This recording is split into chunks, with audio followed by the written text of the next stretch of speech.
বন্ধুরা, আবার একটা নতুন রেসিপি নিয়ে তোমাদের মাঝে চলে এলাম। তো তোমরা দেখতে থাকো। তেল চাপিয়ে দেখো 5 ফোড়ন দিয়ে দিলাম, দেখতে পাচ্ছ। আর এখানে দেখো ঝিঙে আলু কেটে দেবে।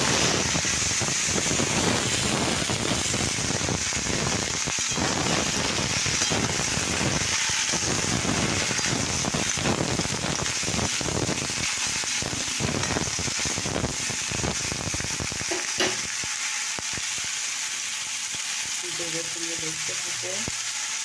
একটু পরিমাণ মতন নুন দিলাম,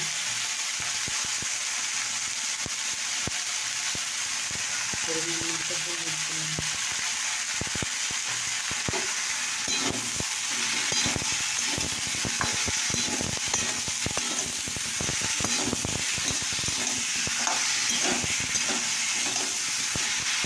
দেওয়া হলে তাই দিকে দেখো দুটো কড়াইয়ে একটু তেল দিয়ে লঙ্কা দিলাম, দেখতে পাচ্ছি লঙ্কাটা হয়ে গেছে।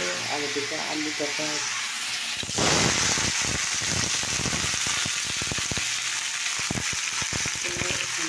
হলুদ দিলাম, পরিমাণ মতো নুন দিলাম,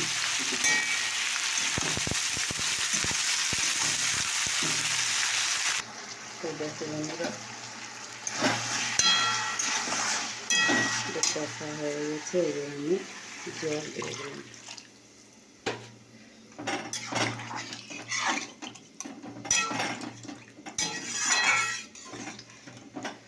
দেখতে পাচ্ছি জল দিয়ে দিলাম। এবার আমি যেটা করবো তোমরা দেখতে থাকো। এরকম লঙ্কার গুঁড়ো দিয়ে দিলাম।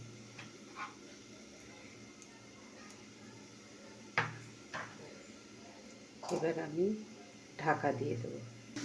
দেখো আলু ভাজা রেসিপিটা কিন্তু হয়ে গেছে।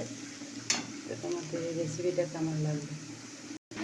তো দেখো বন্ধুরা, আমার রেসিপিটা কিন্তু রেডি হয়ে গেছে। এটা তোমাদের রেসিপিটা কেমন লাগলো অবশ্যই কমেন্টে জানিও। এটা সেদ্ধও হয়ে গেছে, দেখতে পাচ্ছ। তো এটা কিন্তু মশলা ছাড়া ফোড়নের রেসিপি বানাইলাম। তোমাদের কেমন লাগলো এই রেসিপিটা অবশ্যই কমেন্ট করে জানিও। যারা জানো না তারা আবার নতুন করে আবার ভিডিওটা দেখে নিও প্রথম থেকে, তাহলেই তোমরা বুঝতে পারবে যে আমি কীভাবে রান্না করলাম।